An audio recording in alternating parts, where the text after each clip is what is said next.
भाई भौणी माने आजिर दिनटी चिरस्मरणीय प्रभु श्री कृष्णଙ୍କର जन्मदिन। ଏହି जन्माष्टमी उत्सवରେ ମୋତେ କିଛି କହିବାର ସୁଯୋଗ ମିଳିଥିବାରୁ ମୁଁ ମୋ ନିଜକୁ ଧନ୍ୟ ମନେ କରୁଅଛି। प्रभु श्री कृष्ण ଯାହାଙ୍କ ବିଷୟରେ ଯେତେ କହିଲେ ମଧ୍ୟ କଥା ସରିବନି, ଯାହାଙ୍କ ଆଦେଶରେ ପୃଥିବୀ ଚାରିପାଖରେ ସୂର୍ଯ୍ୟଚନ୍ଦ୍ର ଆତଯାତ ହୁଅନ୍ତି, ସେହି ମହାନାୟକ ପ୍ରଭୁ ଶ୍ରୀ କୃଷ୍ଣ ଭାଦ୍ରବ ମାସ କୃଷ୍ଣପକ୍ଷ ଅଷ୍ଟମୀ ତିଥିରେ କଂସଙ୍କର ବନ୍ଦୀଶାଳାରେ ମଧ୍ୟରାତ୍ରିରେ ଜନ୍ମଗ୍ରହଣ କରିଥିଲେ। ସେ ଯେତେବେଳେ ଜନ୍ମଗ୍ରହଣ କରିଥିଲେ ସେତେବେଳେ ଘୋର ବର୍ଷା ହେଉଥିଲା ଓ ତାଙ୍କର ମାୟାରେ ମଥୁରା ନଗର ବାସୀମାନେ ଘୋର ନିଦ୍ରାରେ ଶୟନ କରୁଥିଲେ। ବହୁ ବାଧାବିଘ୍ନ ସତ୍ତ୍ୱେ ପିତା ବସୁଦେବ ତାଙ୍କୁ ନେଇ ନନ୍ଦ ଓ ଯଶୋଦାଙ୍କ ଘରେ ଛାଡ଼ି ଆସିଥିଲେ। ସେ ଦେବକୀ ଓ ବସୁଦେବଙ୍କର ଅଷ୍ଟମ ସନ୍ତାନ ଥିଲେ। ପ୍ରଭୁ ଶ୍ରୀ କୃଷ୍ଣ ବଡ଼ ହେବା ପରେ ମାତା ଯଶୋଦା ତାଙ୍କର ବହୁତ ଯତ୍ନ ନେଉଥିଲେ ଓ ବହୁତ ସ୍ନେହ କରୁଥିଲେ। ପ୍ରଭୁ ଶ୍ରୀ କୃଷ୍ଣ ଲହୁଣୀ ଖାଇବାକୁ ବହୁତ ଭଲ ପାଉଥିଲେ।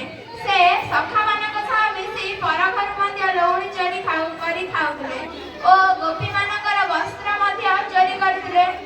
ଯେତେବେଳେ ପ୍ରଭୁ ଶ୍ରୀ କୃଷ୍ଣ ବନକୁ ଗାଈ ଗୋରୁ ଚରାଇବାକୁ ଯାଆନ୍ତି, ଫେରିବାରେ ବିଳମ୍ବ ହେଲେ ମାତା ଯଶୋଦା ବହୁତ ବ୍ୟସ୍ତତା ହୋଇ ପଡ଼ନ୍ତି ଓ ଭାବନ୍ତି ବନକୁ ସେ ଖଟ ଆଉ ଛତା ନେଇ ନାହିଁ, ସେଥିପାଇଁ ବୋଧେ ଫେରିବାରେ ବିଳମ୍ବ ହେଇଥିବ। ମାତା ଯଶୋଦାଙ୍କର ଏହି ମନର ଭାବକୁ ଅନୁଧ୍ୟାନ କରି କବି ଅଭିମନ୍ୟୁ ସାମନ୍ତ ସିଂହାର ଦୁଇଟି କବିତା ଲେଖିଛନ୍ତି। ନିଧନ ସଂଖାଳି ମୋର ଦରିଦ୍ର ବସରା ଅଣ୍ଡଲ ଉଡ଼ିବାକୁ ହୃଦୟରତ୍ନହାରା ବନେ କଣ୍ଟା ଲାଗି ହୁଏ ମୃଦୁ ପାଦ ଚିତା ନେଲୁ ନାହିଁ କାହିଁ ପାଇଁ ତୋ କଠାଉ ଛତା।